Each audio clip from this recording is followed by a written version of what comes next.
morning students.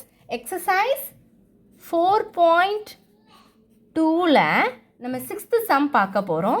என்ன கொடுத்துருக்காங்க அப்படின்னா say true or false and justify. அது ட்ரூவா அது ஃபால்ஸான்னு கேட்டிருக்காங்க. say true or false and justify your answer. இதுக்கு and சிம்பிள்ங்கனால இப்படி ஒரு சிம்பிள் போட்டிருக்கேன். justify your answer. சரி, இப்போது என்ன கொஸ்டின் கொடுத்துருக்காங்க, அது வந்து ட்ரூவா ஃபால்ஸான்னு ஃபஸ்ட் கண்டுபிடிக்கலாமா? ஏன் கொஸ்டின் என்ன கொடுத்துருக்காங்க? 2 கியூபு 3 ஸ்கொயரு 6 பவர் 5. அப்போ நீங்கள் பவரை மல்டிப்ளை பண்ணி போட்டுட்டிங்கன்னா உங்களுக்கு ஈஸியாக ஆன்சர் கிடச்சிருமா? இப்போ பாருங்கள், எல்ஹெச்எஸ் கண்டுபிடிக்கணுமா? எல்ஹெச்எஸ் வந்து என்னது? 2 கியூபு இன்ட்டு 3 ஸ்கொயர். அப்போ என்ன கிடச்சிருக்கு? 2 கியூப் வந்து என்னது? 8 இன்ட்டு 3 ஸ்கொயர் வந்து என்னது? 9. 9 8 72. ஆர்ஹெச்எஸ் பாருங்கள், 6 பவர் 5ன்னு இருக்கா? 6 5 டைம்ஸ் போனால் என்ன வரும்? 6 இன்ட்டு 6 இன்ட்டு 6 இன்ட்டு 6 இன்ட்டு 6. அப்போது 6 வந்து 5 டைம் மல்டிப்ளை பண்ணி பாருங்கள், உங்களுக்கு என்ன கிடைக்கும்னு பாருங்கள். 6 6 36. 36ஐயும் அப்போ இது ஒரு 6 6 36, இது ஒரு 6 6 36ஐயும் மல்டிப்ளை பண்ணிடுவோம். 6 6 36, 6 3 6 3 18, 19 20 21. அடுத்து 6 3 18, 8 1 6 3 3 9 1 10. 6 9 2 1. அப்புறம் இன்னொரு 6ஆல் நம்ம மல்டிப்ளை பண்ணுறோம். அப்போ 6 6 36, 6 3 3 9 6 9 54, 55 56 57 7. அப்போ ரிமைனிங் ஒரு 5 இருக்கும். 6 2 12, 13 14 15 16 17. அப்புறம் ஒரு 7 1 இருக்கும். 1 6 6 6 1 7. அப்போ என்னது?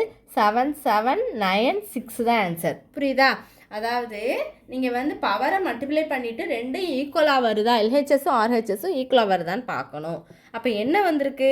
It is not equal. அப்போ இது வந்து என்னன்னு சொல்லணும்? ஃபால்ஸுன்னு சொல்லணும். இப்போ பாருங்கள், ஒரு தடவை செக் பண்ணிக்கோங்க, உங்களுக்கு மல்டிப்ளை பண்ணாலும் இதான் வரும். 7 7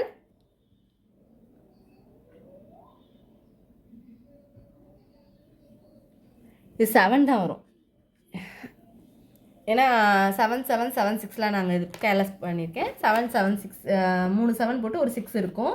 இப்போ இதை வந்து நீங்கள் எப்படி எழுதணும் அப்படின்னா, ஆன்சரில் எழுதும்போது LHS not equal to RHS false அப்படின்னு போட்டு முடிச்சிடணும். இது வந்து ஃபால்ஸ் தானே, ஏன்னா ஈக்குவலாக இல்லைல்ல. பி பார்க்கலாமா? பி சம் என்ன கொடுத்துருக்காங்க? 5 ஸ்கொயர் லெஸ்ஸர் தேன் 4 கியூப். அப்போது எல்ஹெச்எஸ் பாருங்கள், எல்ஹெச்எஸ் என்னது?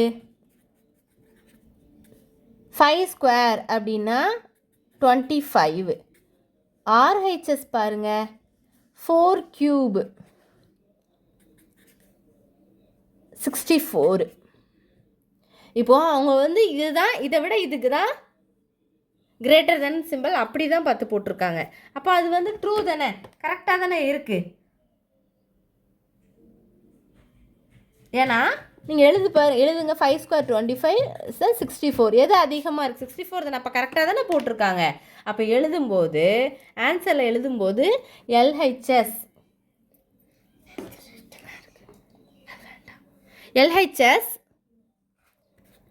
ஈக்குவல் டு ஆர்ஹெச்எஸ் ட்ரூன்னு முடிச்சுக்கலாம்.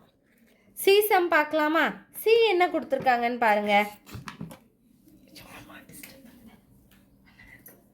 சி சம் பாருங்கள். சி என்ன கொடுத்துருக்காங்க?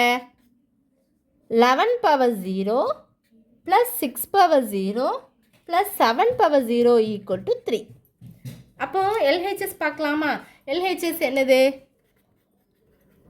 11 power 0 plus 6 power 0 plus 7 power 0 which is equal anything power 0 1 plus 1 plus 1 which is equal to 3.